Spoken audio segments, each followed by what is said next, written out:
আজকে বানাবো নারকেলের পাটিসাপটা পিঠা। নমস্কার, আমি মৌ। আপনারা দেখছেন মৌয়ের সাথে রান্নাবান্না। আজকের রেসিপিটি ভালো লাগলে একটি করে লাইক দিয়ে শেয়ার করে দেবেন। পাটিসাপটার ব্যাটার তৈরি করার জন্য এখানে বাজারের রেডিমেড চালের গুঁড়ো ব্যবহার করছি।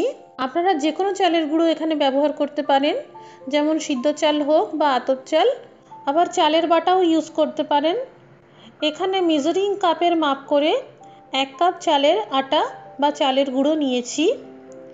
ওই একই কাপের মাপ করে যতটা চাল নিয়েছি তার অর্ধেক পরিমাণ মানে আধা কাপ ময়দা দিয়ে দিলাম। আপনারা যে কোনো কাপ বা মাটির মাপ করে উপকরণগুলো নেবেন। আমি এখানে বাজারের রেডিমেড ছোটো দানার সুজি নিয়েছি। আপনারা যে কোনো ব্র্যান্ডের সুজি ইউজ করতে পারেন। যতটা ময়দা নিয়েছিলাম তার অর্ধেক পরিমাণ মানে 1/4 কাপ সুজি দিয়ে দিলাম সামান্য লবণ। এখানে মিষ্টি খুব বেশি দিলে হবে না, মাত্র আধা কাপ মতন চিনিকে মিক্সিতে ব্লেন্ড করে দিতে হবে। চিনির দানাকে ভালো করে গুঁড়ো করে নিলে ব্যাটারে চিনি সমানভাবে মিশে যাবে আর পাটিসাপটা প্যানে আটকে যাবে না। ভালো করে এবার এই সুগার পাউডার মিক্স করে নেব। এবার দুধ দিয়ে ব্যাটার তৈরি করব। এই দুধ ভালো করে জাল দিয়ে তারপর ঠান্ডা করে আমি ব্যবহার করছি। টোটাল 1.5 কাপ দুধের ব্যবহার করছি।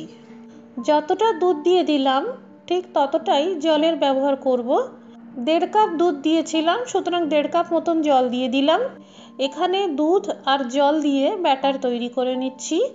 আপনারা শুধুমাত্র দুধ বা পুরোটাই জল দিয়ে করতে পারেন। ভালো করে ফেটিয়ে নিলাম। এবার 2 থেকে 3 ঘন্টার জন্য রেস্টে রেখে দেব। এখানে নারকেলের পুর তৈরি করার জন্য নিয়েছি একটা মাঝারি সাইজের কোরানো নারকেল। আমি এখানে ফ্রোজেন নারকেল ব্যবহার করেছি, আপনারা ফ্রেশ নারকেল দিয়েও করতে পারবেন। বেশ লো টু মিডিয়াম ফ্লেমে 2 মিনিট মতন ড্রাই রোস্ট করে নিতে হবে। হাই ফ্লেম করা যাবে না, না হলে পুড়ে যেতে পারে। এই নারকেলের পুরটা আমি গুড় দিয়ে করব। আপনারা যতটা মিষ্টি পছন্দ করবেন সেই বুঝেই গুড়ের ব্যবহার করতে হবে। এখানে গুড় মিক্সিতে ব্লেন্ড করেও দিতে পারেন বা এভাবে ভেঙে দিলেও হবে। নতুন গৃহিণীদের বলে রাখি, পুর বানানোর জন্য সবসময় কোরানো নারকেল ব্যবহার করবেন। কোনো রকম জল দিয়ে নারকেল বাটতে যাবেন না, এতে পুরের মধ্যে একটা জলভাব চলে আসবে। গ্রাম বাংলার ট্র্যাডিশনাল পদ্ধতিতে যে পাটিসাপটা পিঠা তৈরি করা হয় সেখানে কিন্তু কোরানো নারকেল দিয়েই করা হয়ে থাকে। এই দেখুন বন্ধুরা, গুড় সম্পূর্ণ মেল্ট হয়ে গেছে আর নারকেল কোড়ার সাথে মিক্সড হয়ে গেছে।